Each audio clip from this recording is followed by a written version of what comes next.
Hello everyone, welcome back to OpenLine. Glad you were with us. We're talking about education in the legislature this year, specifically charter schools. It's a big topic, and we have with us Amy Frogge. She's a former Metro School Board member, joining us in person, not by Zoom, and someone with some real concerns about charter schools. And she's followed this issue, and so we're talking to her about her perspective and a chance just to learn about all this. Now, all right. You said there were some bills that concerned you about charter schools. You kind of laid out your concerns about charter schools in that first block. What are some of the bills that you're concerned about, that you're focusing on? Okay, so there have been a bunch of bills this session, and usually there are one or two that you really worry about, but we've had a bunch this year. We had a bill to allow for-profit charter schools. Well, obviously that's a disaster, and most people do oppose that, and that bill is sort of, it's not moving right now. We had a bill that would allow vouchers essentially for students in low-performing schools. So it was just sort of an end run around the voucher battle that's going on now in court. We've had a bill that would remove all local control of charter school approvals. Right now, at least the local district does get to weigh in before it is appealed to the state as to whether they want to authorize a charter school. And there, again, the problem is that the local district has to pay for the charter school and is responsible for its test scores, and yet doesn't have the ability to say no to a charter school. So in that situation, the school board could say, the local school board could say, no, we don't want it. It could be appealed to the state could say, yeah, you have to do it. Exactly. And that's kind of the way it is now. Right. This bill would have just taken it away from the local. It would have gone, they would be allowed to go straight to the commission, which is an appointed commission by the governor, which is very charter friendly, obviously. Now that bill, hasn't that maybe failed? That is, it is off notice, which means that it could be brought back, but it doesn't seem to be moving right now. Okay.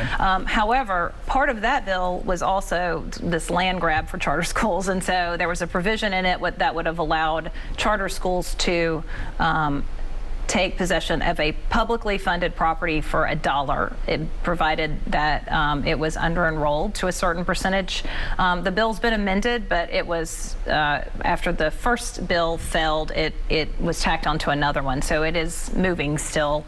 But it would allow charter schools to purchase publicly funded properties for less than fair market value. Because they say that's one of the disadvantages, that I guess public schools don't have to worry about paying for a mortgage, and they do have to pay for a mortgage. Public schools can put all the money into teachers and books or whatever. Isn't that right? Is that kind of one of their arguments? Yeah, they do. They argue about needing more facilities funding, and they've been successful in getting more facilities funding. But the real problem, again, is that this is going to these are public properties that will now belong to investors. I mean, you can have out-of-state investors come and they buy low through this bill, they sell high, and we've lost all the tax dollars we invested in that school. So it's a problematic bill. And then the Nashville Chamber of Commerce is pushing a bill that would allow mayoral takeover of school boards. And again, this is about removing local control of these decisions.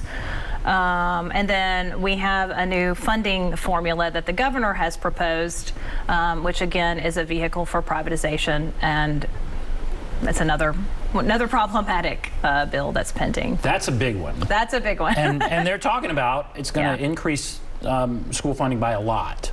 So you don't feel that way? No, and if you want me to, I'll kind of give you some background on funding in Tennessee in general, because we have been chronically underfunded, so I have some information to share on that. So our funding formula is called the BEP, and that's been a source of contention, but it is a formula that allows the state and local districts to provide a portion of funding for each local school district.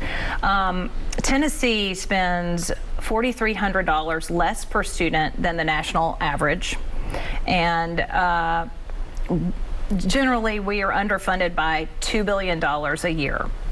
Statewide for schools, and that number is coming from TASER, which is the Tennessee Advisory Commission on Intergovernmental Relations, which says we're underfunded by $1.7 billion.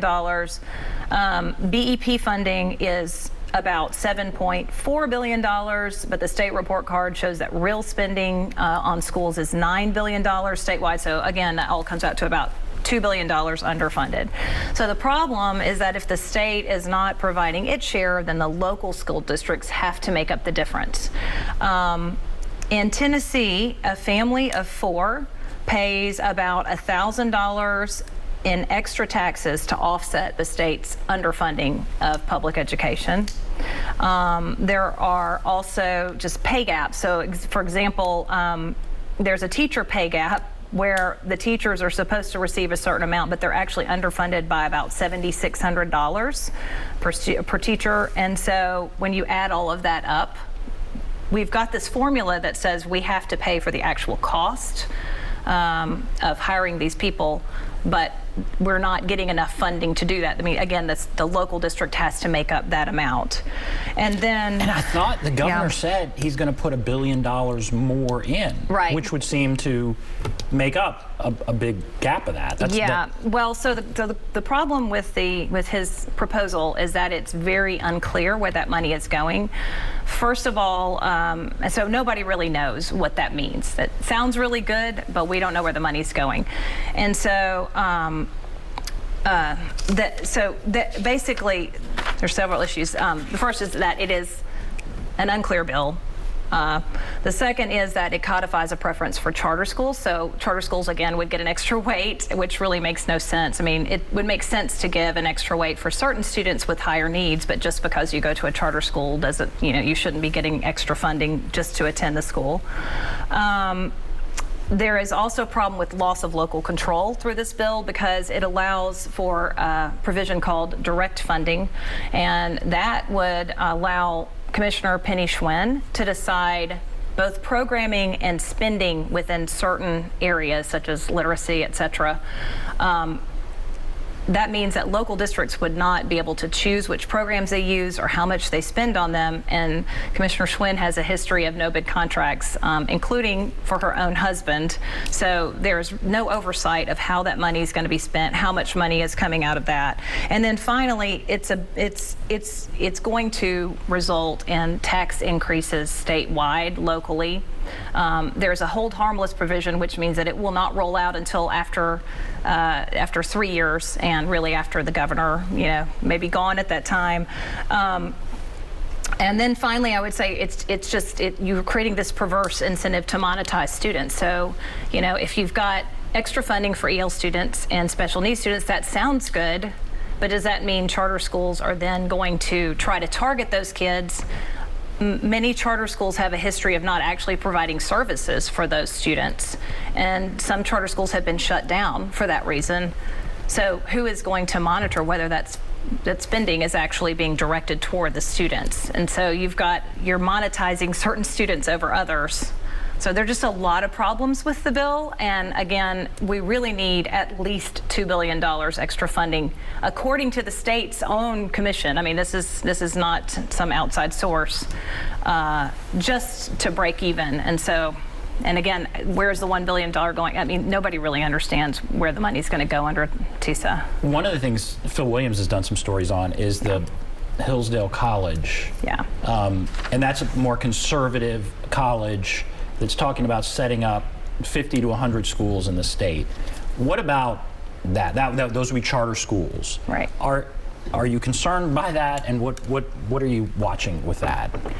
So the Hillsdale schools are really extremist. I mean, they've been presented as just sort of a conservative alternative, but they have some extremist teachings, religious teachings, and if you start allowing a school like Hillsdale the ability to teach religion, then you've opened a can of worms. And we need to honor the separation of church and state, and public schools should serve all children and serve children of all backgrounds. So there's that problem. But and again, all of this has been sort of politicized. Right. We're in a situation now where education has become so politicized, and a lot of it is due to the privatization interests that are at work. We're hearing about fights over CRT, critical race theory, which is actually not taught in public schools. But masking and book banning and all these things are part of this failing schools narrative. And the idea is that if we create enough doubt about public schools, which are generally, polls show, are very popular, then that will drive more students out of the schools. And you've created this death cycle for the schools where they become underfunded, under-enrolled, and eventually the school districts start shutting down neighborhood schools to open more charter schools or have vouchers. Is that what that's what you're concerned about happening? Yes, and I'm sorry I got off Hillsdale. Let me go back to that. Well, that's fascinating. But what you just said. is, yeah. Well, and that again, it's a playbook because this is happening nationwide. We are not unique, but all of the battles over education really are about creating this failing schools narrative. And I actually was reading an article this morning about Hillsdale, where there are people connected with Hillsdale who've said that the intention is to pull out enough students so that the system collapses. And we need public education. You know, it's a fundamental part of our democracy. And we have to be concerned about the most vulnerable students. But the other problem about Hillsdale is that the intention is for them to locate in more rural districts. If you bring in one charter school in a district with, say, 3 or 4 schools, you're going to have a major funding problem there because they cannot sustain a charter school with, you know, as few schools as they're trying to operate. They don't have enough funding. You're talking in a rural county. Right. And I think some of these rural counties, aren't they kind of concerned by this? All of this has been focused on, this has been focused on Nashville and Memphis and I guess some of the bigger cities. But now you're talking about putting a charter school in a place where there are maybe 3 schools in a smaller county. And that would really, that means they'd probably have to shut down a school if the charter school filled up. Right. Right, and some superintendents have spoken out about it, but I think a lot of these rural counties don't know what to expect. We've dealt with it a lot in Nashville and Memphis, and it took years for some of this to play out. We ended up closing 3 schools in Nashville because we had a year where we had to fund charter growth, but yet these schools, we didn't really have enough money to operate them. So we chose to close them to accommodate the charter school growth, and that happens a lot of places. But supporters would say it's parental choice. And if the charters can put out a better product or a better, more appealing school, and parents want to send their kids there, then that's the way it is. What about that? Well, so they're not inherently better schools. There's a lot of marketing that goes into the charter schools. But the real problem is that you are creating a situation where you have this sort of leftover population of children who are more expensive to educate, and they have every right to a good education as any other child. And so we want to create conditions where they will be well educated too, not this sort of competition among schools where we're trying to select the highest performers to get the best outcomes. And that's what we've created. We're creating a tiered educational system where one type of school, charter schools, have all of the advantages, all the funding, and then, you know, the underling public education system, which is, you know, is going to be continually, it'll slowly die. Yeah. Well, it's a fascinating discussion. Okay, we're going to keep talking about this, and then some solutions. You have some solutions that you support, and so I want to talk about that. So we'll take a break. We'll come back, continue our discussion right after this. Okay.